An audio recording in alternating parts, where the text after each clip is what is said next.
الحمد للہ وحدہ والصلاة والسلام علی من لا نبی بعدہ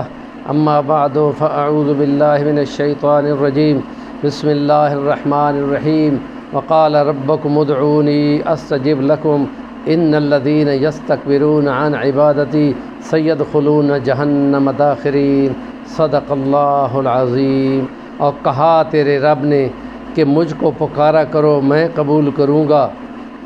اور جو میری عبادت اور میری دعا یا پکار اس سے استکبار کرتے ہیں، بے نیاز کرتے ہیں، اپنے آپ کو کہیں اور جاتے ہیں، ان کو ہم ذلیل کر کے جہنم میں داخل کریں گے کہ وہ یہ کفر کا ارتکاب کرتے تھے کہ خدا کا در چھوڑتے تھے۔ تو علامہ ابن قیم رحمۃ اللہ تعالی علیہ نے ایک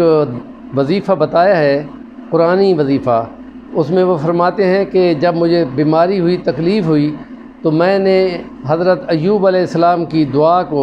7 بار پانی پر پڑھا اور پانی کو پی لیا تو اللہ رب العزت نے مجھ کو شفا دی، کیونکہ خدا کہتا ہے نا کہ جب تمہیں کوئی مشکل ہو، مجبوری ہو تو مجھ کو پکارا کرو۔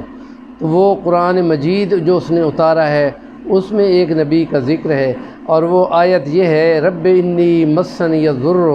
وانت ارحم الراحمین۔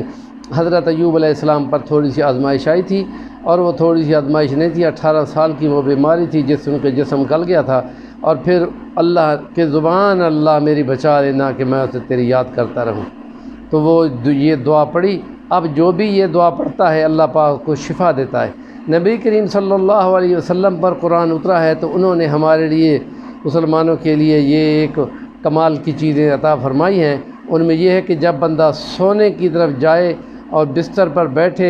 اور قبلے کی طرف منہ کرے تو اس وقت یہ دعا پڑھا کرے، اور اس دعا کا نتیجہ یہ ہوگا کہ اس کو بہت زیادہ فائدہ ملے گا، اور جہنم کہے گی کہ یہ جو پناہ مانگتا ہے بندہ اس کو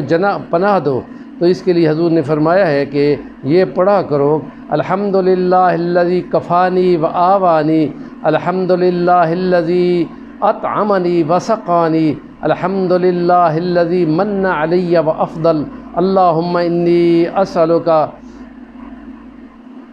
بعزتک ان تنجینی من النار، کہ مجھ کو نجات دے جہنم کی آگ سے۔